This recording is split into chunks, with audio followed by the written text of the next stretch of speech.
pada tanggal 17 Agustus 2025 yang akan datang, yaitu sebuah white paper, sebuah buku ilmiah yang bertuliskan ijazah palsu Jokowi. Terima kasih sebesar-besarnya untuk para kuasa hukum kami, terutama koordinator tim litigasi Pak Petrus Celestinus dan koordinator tim non litigasi Pak Ahmad Kosinudin, dan rekan-rekan sekalian dan juga sahabat-sahabat yang statusnya sama dengan saya selaku terlapor. Alhamdulillah pada kesempatan yang sangat baik ini saya sekaligus juga melaporkan bahwa kami bertiga pada awalnya, yaitu RRT ya, Rismon Hasiolan Sianipar, kemudian Roy Suryo dan Tifausia Tiasuma, ini sekaligus menjawab tantangan bahwa kami itu yang tadi seperti dikatakan Pak Ahmad Kosinudin, didukung atau ada politik yang di belakang kami. Sama sekali kami jawab tidak ya. Dan bahkan izin saya mintakan juga doa restu dari seluruh hadirin dan seluruh media yang ada di ruangan ini. Insya Allah kami bertiga akan memberi kado yang sangat indah pada peringatan 80 tahun usia kemerdekaan Indonesia pada tanggal 17 Agustus 2025 yang akan datang, yaitu sebuah white paper, sebuah buku ilmiah yang bertuliskan ijazah palsu Jokowi. Buku ini sepanjang 500 halaman.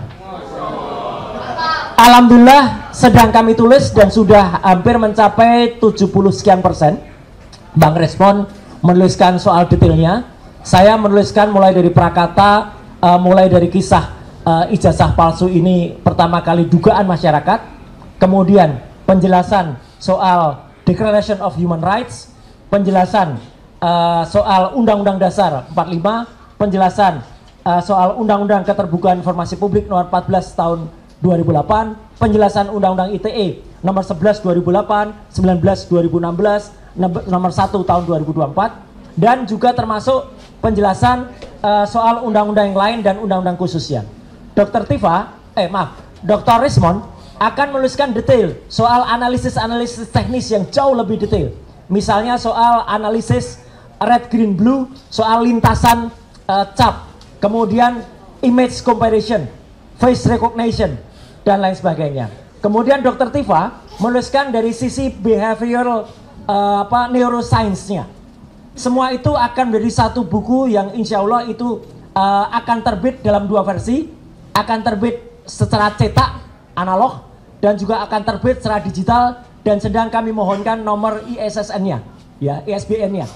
Dan insya Allah juga itu akan diterbitkan secara internasional oleh Pak Chris Komari selaku koordinator dari FDI, Forum Diaspora Indonesia, dan akan diedarkan ke 25 negara di seluruh dunia.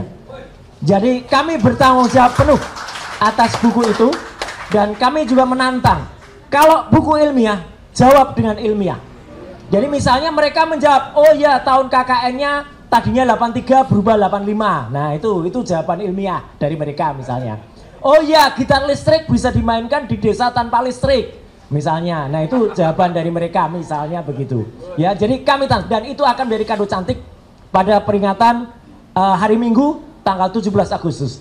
Sehari sudahnya, insya Allah Pak Kosinudin, Pak Petrus dan teman-teman lain, saya akan mohon izin untuk juga mendeklarasikan bersama sahabat-sahabat Purnawirawan dari Ngayogyakarta Hadiningrat dari Jogja, bahwa akan ada statement, akan ada sabda dari kota Yogyakarta pada tanggal 18 Agustus tahun 2025.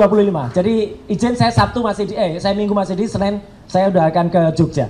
Jadi artinya itu insya Allah akan memperkuat bagaimana nanti kalau Presiden Republik Indonesia bersikap, maka Nagari Ngayogyakarta Hadiningrat sudah akan bersikap juga terlebih dahulu ya untuk mendukung soal ijazah palsu ini. Yang kedua, mendukung statement dari Pak Kosinudin tadi ya. Kami siang hari ini masih melihat ada seseorang yang bergentayangan dan berkuar-kuar di Mapolda Metro Jaya yang dikenal dengan nama Si Plester. Ya, saya nggak tahu nama lengkapnya, yang penting dia Si Plester. Memang harus diplester mulutnya. Ya. Karena apa? Karena sesuai dengan surat yang kami ajukan ke Kejaksaan Negeri Jakarta Selatan, dan itu kami konfreskan di depan patung Dewi Keadilan, yang Dewi Keadilan itu ditutup matanya supaya benar-benar bisa adil tanpa memandang apapun. Kami masih menunggu jawaban dari Kejaksaan Negeri. Karena apa? Kalau memang si Plester sudah mengatakan sudah menjalani hukuman, kapan, hari apa, tahun berapa, dari bulan mana, saya bulan mana? Karena seharusnya dia dihukum 1 tahun 6 bulan sesuai dengan putusan kasasi, bahwa dia sudah menjalani hukum, bahwa dia sudah menjalani pengadilan, ya mungkin menjalani sidang. Dan bahkan Pak Yusuf Kalla, Muhammad Yusuf Kalla sangat baik maafkan mungkin, tetapi yang jelas kita masih menunggu kapan dia dieksekusi menjalani hukuman. Makanya siang hari tadi dia koar-koar. Dulu RS ketakutan masuk menggunakan penyangga kepala. Yang mengenakan saya penyangga kepala itu rumah sakit resmi saya waktu itu, dan itu saya pakai selama 1 bulan, dan saya kesatria, saya masuk menjalani hukuman, ya, bukan seperti dia yang lari dari tanggung jawab tidak menjalani hukuman. Itu lebih penting. Artinya begini teman-teman semua, izinkan kalau saya salah, bapak-bapak yang mengerti hukum, berarti semua statement dia maupun laporan dia di Polda Metro Jaya maupun kesaksian dia, kalau ternyata itu terjadi dan dia harusnya masuk tahanan, maka itu tidak berlaku, tidak sah. Karena harusnya dia masuk tahanan, tapi kemudian dia masih bersaksi atau bahkan membuat kesaksian terhadap pelapor yang lain. Jadi harusnya dia dieksekusi. Itu soal si Plester. Satu lagi yang saya harus bilang mohon maaf, satu lagi yang kemarin teriak-teriak soal oh itu harus masuk penjara, yaitu orang namanya AA inisialnya, ya, yang dia kehilangan otaknya ketika digebukin di depan DPR, ya. Dia kena, sebenarnya dia adalah TSK, tersangka kasus penistaan agama pada tahun 2015. Mohon maaf ibu-ibu dan semua umat muslim dan muslimah. Dia mengatakan, kenapa dia masuk pasal penghinaan agama? Karena dia mengatakan Nabi Muhammad bukan orang Arab. Dan dia tersangka.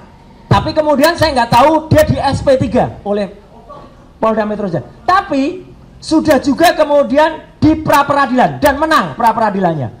Jadi harusnya dia dieksekusi, tapi sampai dengan sekarang Polda Metro Jaya belum eksekusi dia. Jadi artinya status AA itu adalah tersangka dan harusnya diteruskan penyidikannya, bukan diberhentikan. Ya, itu jadi ada 2 orang yang, dan yang menarik sekali tadi karena ada YouTube-nya si Plester itu, malah justru komentar lebih banyak kepada seseorang yang bertopi, topinya dihadapkan ke belakang. Betul.